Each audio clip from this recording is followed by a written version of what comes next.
Hi everybody, I hope you're all well. We are still working, trying to get everything in place for tomorrow, Tuesday. My contribution has been packaged and priced. I finished that about an hour and a half ago. Anyway, I'll take photographs and bring you as much as I can over the next few days. But I truly want to use the time where I'm not doing school runs or painting boards and taking inventory to catch up on chats I have been meaning to have with you for ages. Anyway, guys, I'll see how much I'll get to, hopefully even more than I am anticipating. Anyway, let's get to today's chat without any further delay. Over the past 6 years, I have been in contact with people I would never even have known about, spoken to, corresponded with, had it not been for this channel. I have learned things I never even thought about. Some people came and went and others stuck with me. Sometimes chats become a little personal. Others remain, shall I say, strictly business. Royals, royals, and more royals, you know. Maybe a little politics, and then nothing else. Some are a bit closer to the royals, their circles, and so on. And some pick up articles in foreign publications which they send on to me. And sometimes I receive things which make me clutch my pearls and having to try and regulate my breathing. And I've gone down such a rabbit hole based on something someone sent me only this morning, or I've been doing it now for the last 3 days, and oh my word, what I appreciate, however, from this, let's call it tip, is that the lady sent me some receipts to back up her theory. Now, that is the kind of deep dive I like, or so I thought, and then it turned out to be far more difficult and time-consuming than I thought it would be. But among all the things I meant to do, I also sent out DMs and email today, and quite frankly, I cannot wait for my first reply, because then I can bring it to all of you for your input and commentary. Anyway, so that's going to wait another day or 2, 3. Let's see. Look, my dear friends, you know, and I know, that Harry's woes with his charities, Sentebale, is just the cherry on top of the icing. Once you cut into that cake, I am very sure a lot of rot and flies and all kinds of nastiness is going to come out, and likely not just about Sentebale, but likely also about Invictus, etc. I'm not going to lob the whole African park situation into the same camp as Sentebale and Invictus. Number one, because Harry did not start or had anything to do with the setting up of African parks. And number two, because Harry was himself not directly involved with what happened with a handful of rangers. Yes, I mean, maybe he could have spoken out against the rape and abuse of women and made a general statement stating that he condemns any such actions as these rangers are accused of. But the fact that he didn't is not really important to me, because law enforcement and the courts are already dealing with it. It was a criminal action, and those people were arrested. Having said this, I think the moment someone who is not intimidated by royalty actually walks into the world of Invictus, I have a feeling they may find a few very large obstacles in the paperwork which will leave them stunned. Remember, Invictus and Sentebale are Harry's charities. So if you start a charity, do you intend to give or receive from that charity? Well, Harry's charities are expected to carry his travel costs, accommodation, and God alone knows what else his wife wants. That is not charity. That is called a free holiday. I mean, pay my airline tickets and accommodation, and I'll also gladly fly all over the world for you. With Sentebale, Harry at least played a few polo games to collect money for Sentebale. But has he ever done anything to collect money for Invictus other than show his ugly face at the games? He has not, as far as I know, donated a single penny to Invictus ever. His family, and William in particular, have given millions to Invictus. But Harry takes the shine. Harry is the one who pushes his chest out and proudly says, "My Invictus." But that is not where it ends. I've said this previously in an older video. A charitable foundation is not to donate any money to any political organization or use the foundation's money to support any kind of political endeavor. Did Meghan Markle bother about that? No, she didn't. She thinks she is the Duchess of Sussex and she can do what she wants. So, silly me, I have not as yet gone through the Form 990 for 2023, although I have been through the 2022 one numerous times. So come, let's look at the obvious things which stood out to me as maybe not 100% compliant with the laws and rules for a charitable foundation. Now, first of all, there's the Women Wellness Space, the biggest donation for the year at 250,000. Now, we know, or we suspect, should I rather say, that this was more of a one hand washes the other kind of donation. But technically, Women's Wellness Space is a charity. So legally, there's nothing the IRS can do about this particular donation. The next one is NAACP. Now, in Trump's America, this donation should be looked at because, number one, it is a race-based organization, and number two, is it really a charity in the full sense of the word?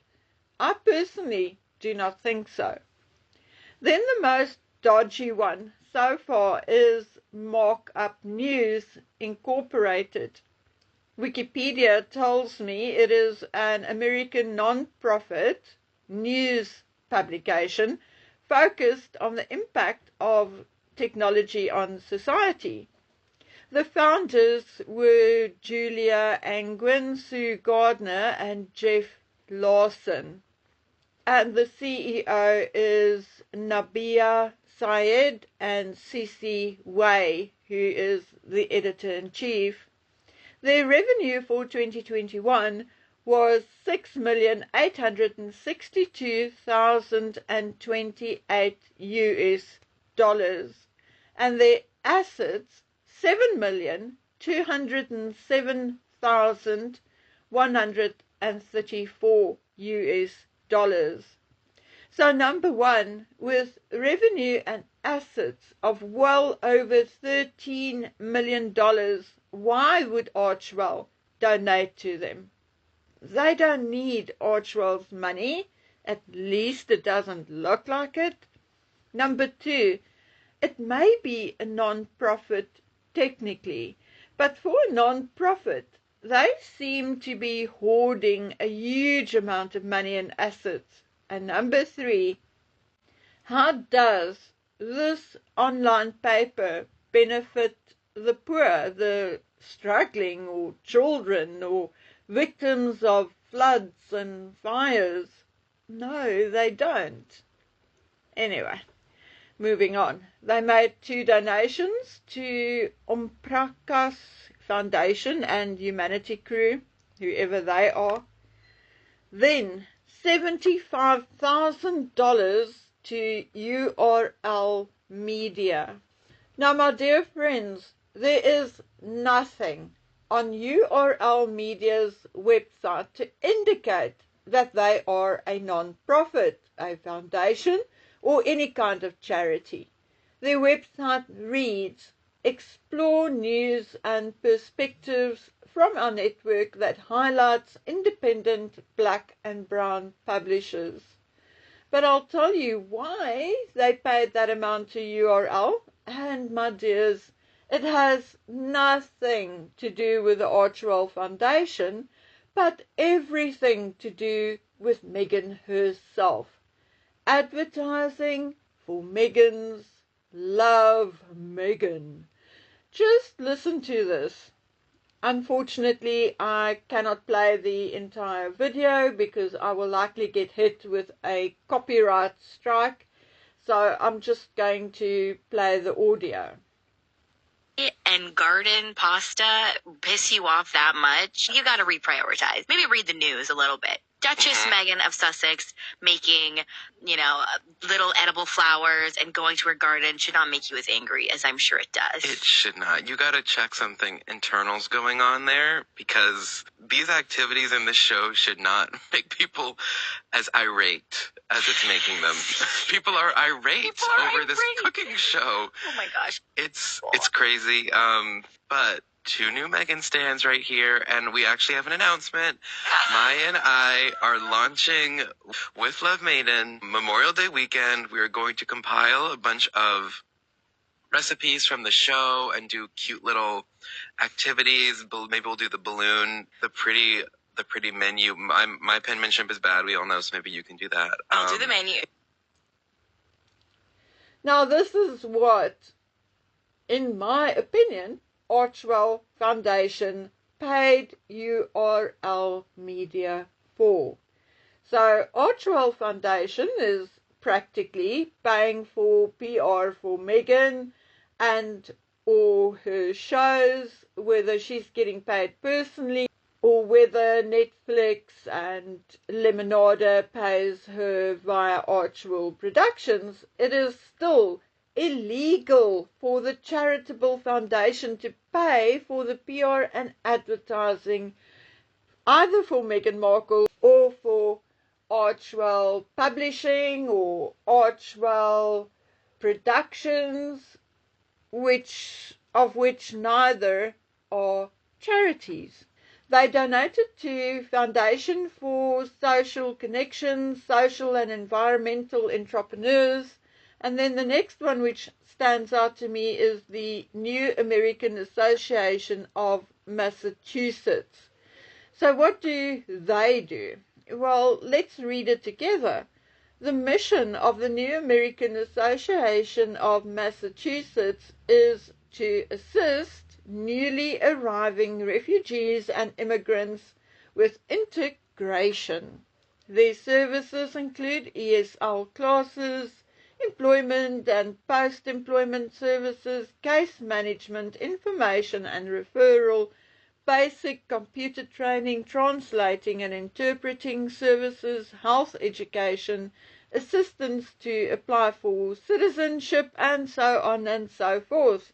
It is indeed a long, long list. Nowhere on their website do I, however, see that any or all of their services are free or that they are a registered charity. Seeing that they also work with and receive government funding, I do not think it would be completely inappropriate for us to ask whether Meghan and Harry gave them $28,300 to pay for advertising for Archwell. I mean, yes, the logo runs over the screen at the bottom on one of the landing pages, or whether they paid them $28,300 to create a visa application for Harry post haste. Okay, my dears, I'm getting bored now, so I'm not going to look into each and every place they donated to. It's not my job. I'm not the IRS. So I'll just list a few more. Mosaic, which is an NGO assisting black women coming out of a domestic violence situation. Milwaukee Muslim Women's Coalition, Art Together, Culture Ringwa, to whom I think they also donated twice. Mina's List, once again, and we need to talk about Mina's List at some point. Neighbor to Neighbor, Refugee Women's Network Incorporated, the Dinner Party Labs, Civic News Company, the Koreans Foundation, International Center for Global Sustainable Media, CAF America, Harvest Home Incorporated, AHA, AHA, US Vets, and the Welcome Project. So you see, no Invictus and a few semi-political organizations, and at least two whom seem to be more of payment for advertising and PR than charity. I do not know these companies, charities, and media outlets, but I can get enough from their websites to suggest that the Archwell connection to them is not necessarily for charitable means. So what is it for? Bribery, PR, advertising, money laundering? Am I being unfair asking these questions? I don't think so. But more than anything else, why is the IRS, the United States government, not asking these questions? Okay, guys, I'll be back soon. The craziness will be over by Wednesday, but I'll see you tomorrow anyway. Love ya. Bye.